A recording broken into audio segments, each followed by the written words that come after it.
pangsa pasarnya sendiri di Indonesia seperti apa sih Pak Ita untuk busana muslim? Kalau dilihat 10 tahun terakhir ini makin berkembang, makin banyak, dan itu bukan hanya dilirik oleh Indonesia itu sendiri, tapi juga dari negara-negara seperti Turki ataupun Brunei atau Malaysia itu udah menjadi pusat lirikan mereka, dan mereka merasa bahwa busana muslim modest, bahasa Inggrisnya modest ya, modest fashion di Indonesia itu sangat-sangat berkembang.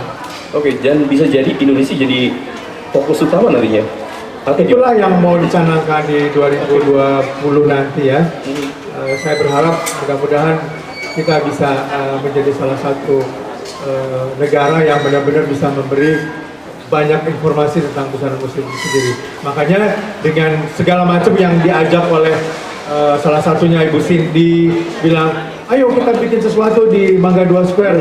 Saya juga sebenarnya rada bingung juga karena kan di daerah sini kan bukan tempatnya busana muslim, tapi saya optimis sekali bahwa ini adalah sesuatu yang bisa menjadi satu pusat lagi di mana di tengah-tengah di antara yang bukan tempatnya, tapi kita menjadi sesuatu yang bisa berkembang.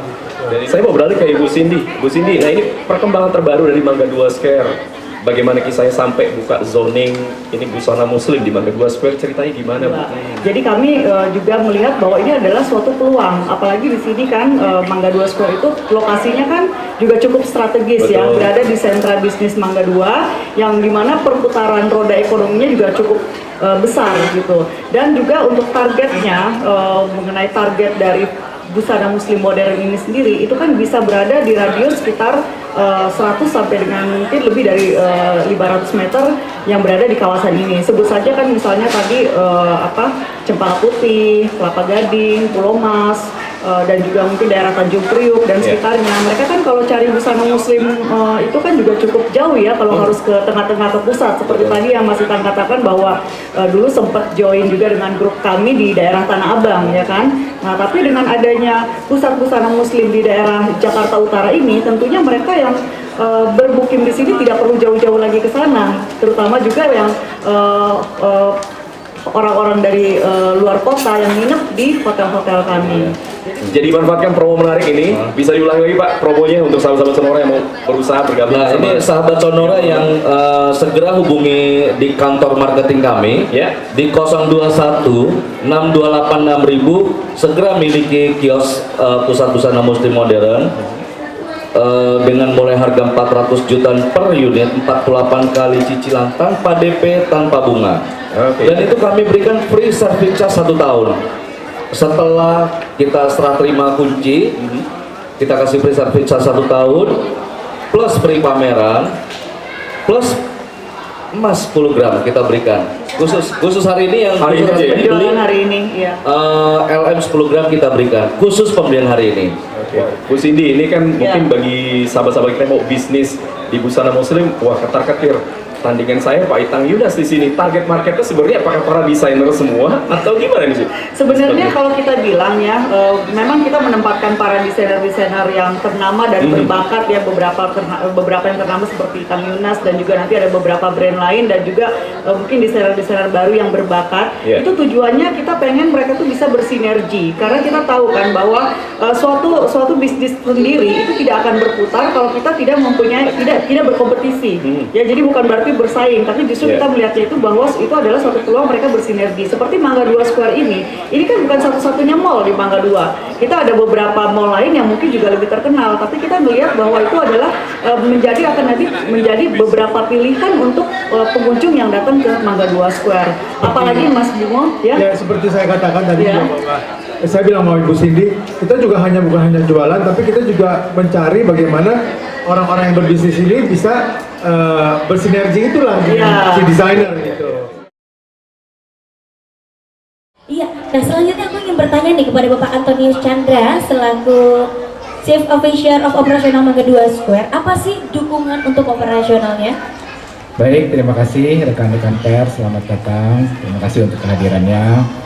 Nah, sekarang untuk dari segi operasional ya, jadi kita juga dari segi marketing kan mereka menjual, tapi kita juga harus make sure bahwa setiap pembeli kios di tempat kita ini harus, ya wajarnya harus make profit gitu loh. Kita juga nggak mau istilahnya hit and run, mereka sekedar beli, setelah itu kita tinggalkan gitu loh.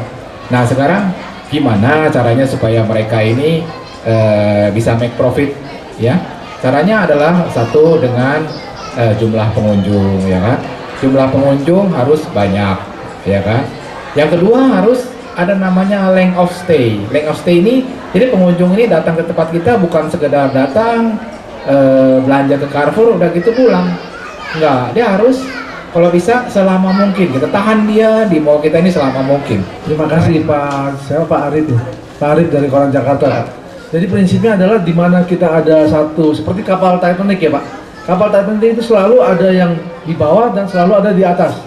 Dan kita selalu berusaha jangan sampai kita di bawah Pak. Kita selalu harus ada di atas. Nah berdasarkan filosofi tersebut Pak, saya melihat begini Pak. Kita yang mau kita grab, yang kita mau tangkap adalah busana muslim. Di mana busana muslim ini mayoritas negara kita adalah muslim Pak.